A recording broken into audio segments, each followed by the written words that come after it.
Now, if you believe the tabloids, miracles happen every day. People are cured of cancers, babies are born to the infertile, and the face of Jesus has appeared on fish fingers, toast, and even an iron. Our last big question, do miracles happen? Chrissy, you say unequivocally, firmly, yes, because you believe a miracle happened to you. What happened?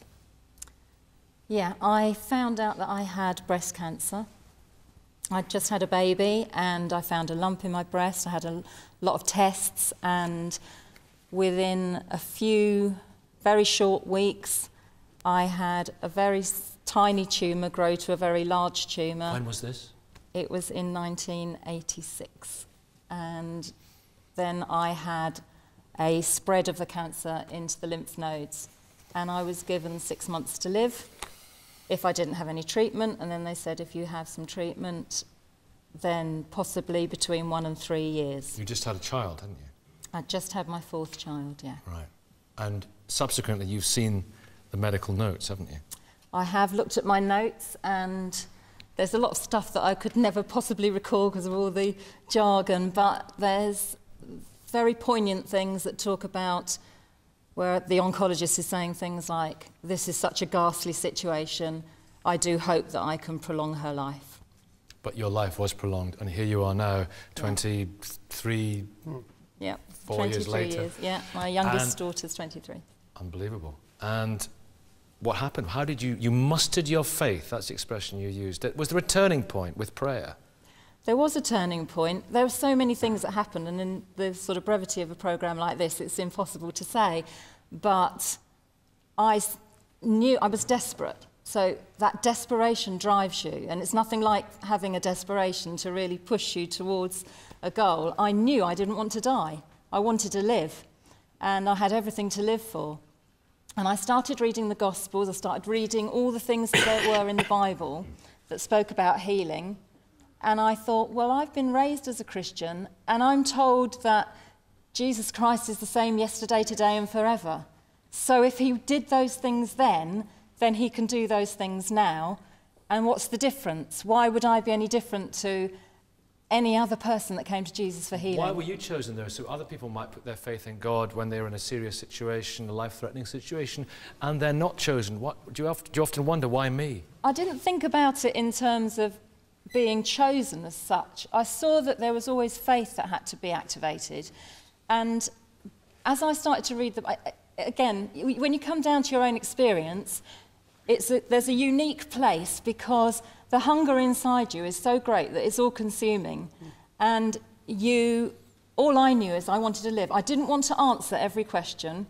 I didn't actually, all those questions came to me. Why do some people die when they've been prayed for, or they say they've believed that for a miracle?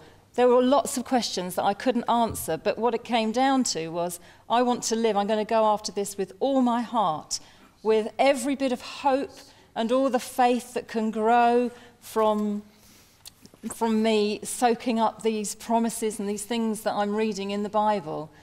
And a bit like this lady said about how she went into that train, one Beverly, person, yeah, and came out another. I'm a completely different person now. I mean, when I was in it, I would have liked to have been plucked out of that situation and not had to go through it at all. Amazing. But now I'm glad. Amazing story. Me so much. Amazing. And here you are. And who's to say? Dr. McNair, I presume. Yes. Who's to say? Here's the dilemma.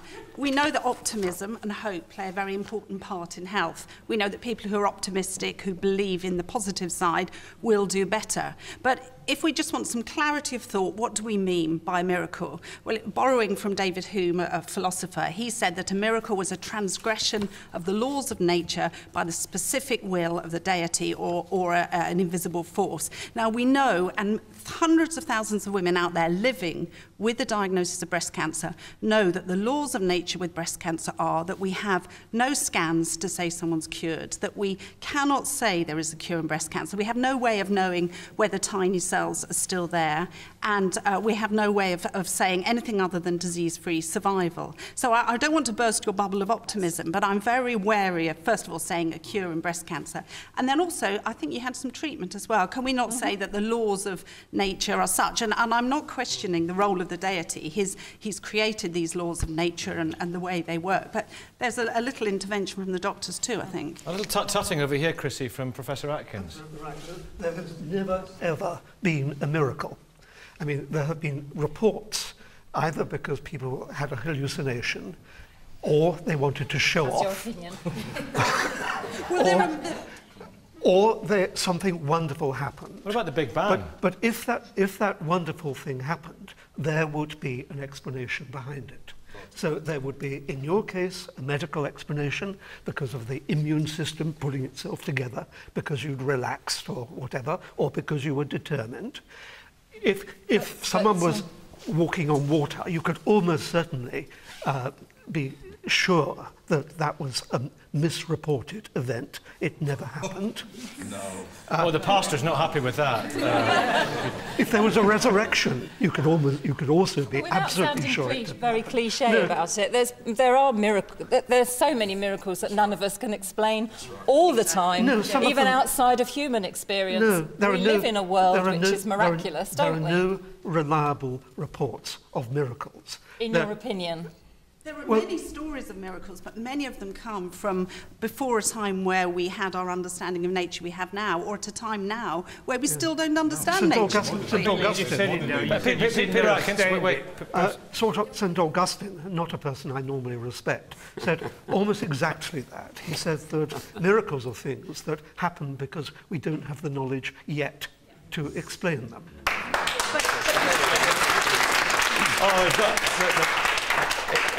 He's not a happy pastor.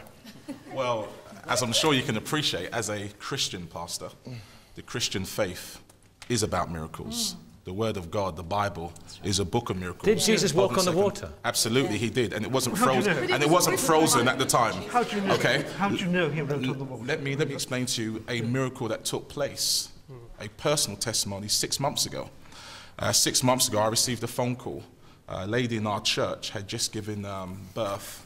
The baby had stopped breathing. The baby was not breathing for a number of minutes. At Mayday Hospital, they rushed the baby to St. George's to an intensive care unit.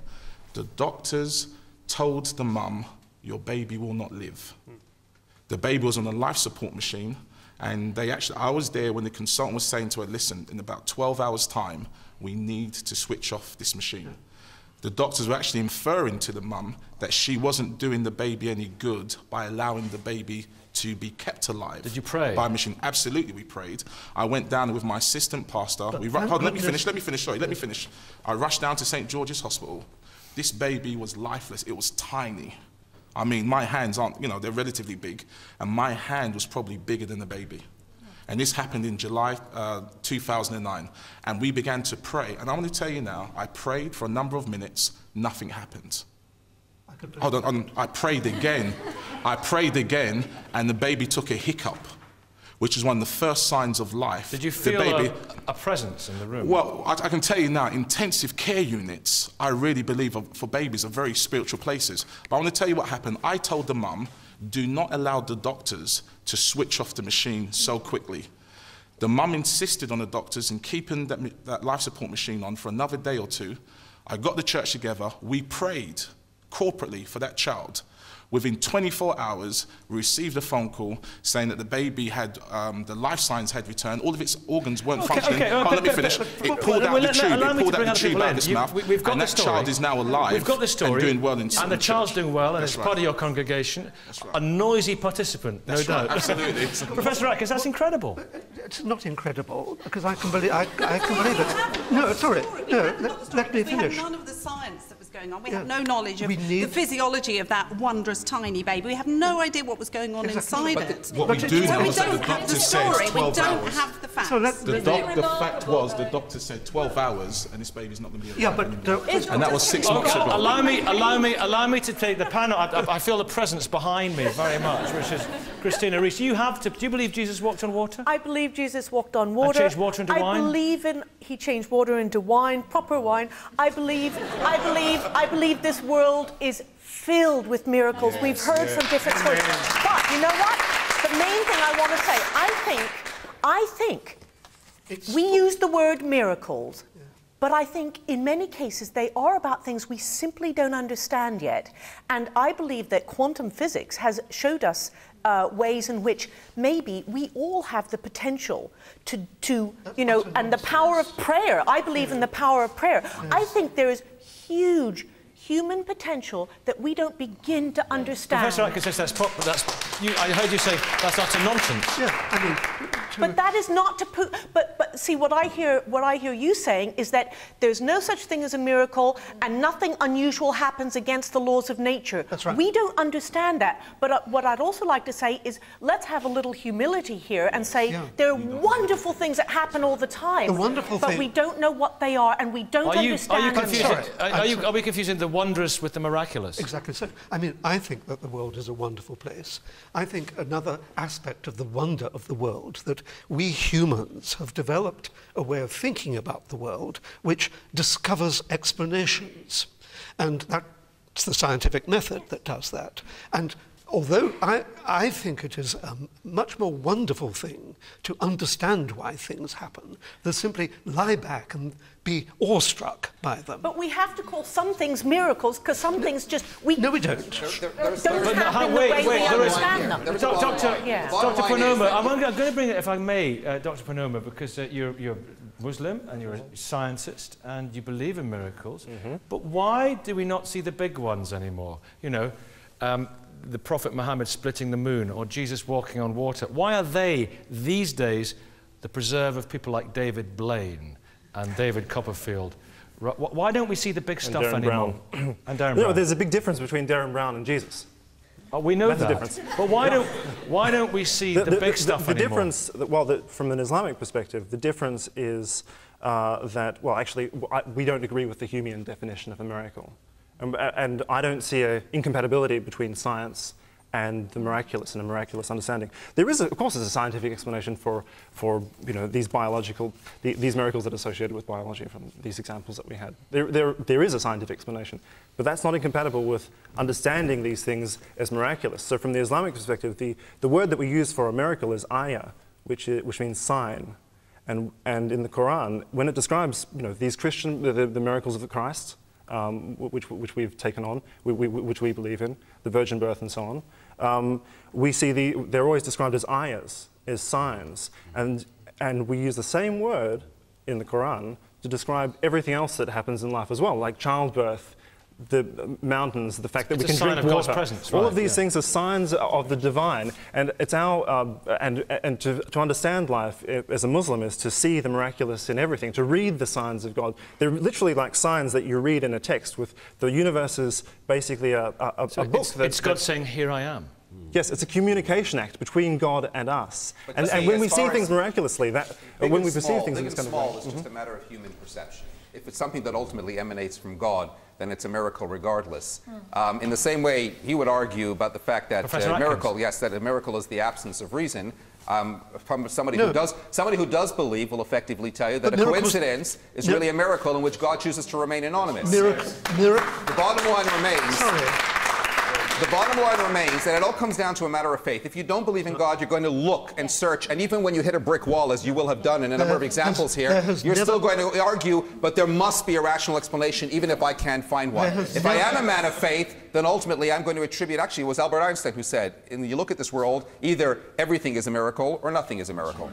There has never been a miracle that cannot be explained. In your opinion. But Peter, what you said earlier I thought was very interesting, because when the pastor said that he prayed and nothing happened, you said, I believe it. Now that was your choice of faith. You actually exercised your ability to believe, but you did it in a negative way. So you can choose to believe, you can choose not to believe. The wonderful and remarkable thing, whether we look at it scientifically or not, is that when you pray, all these remarkable things do happen. Coincidences that some people might think are coincidences suddenly line up. Well, it's the wonder of it. We are going to have to leave it there. Thing. But Kelvin is going to go to the pastor's church, and that is a miracle. As the debates continue, we'll see you next week from Bristol. Thank you very much for watching, everyone here in Croydon, and have a very good Sunday.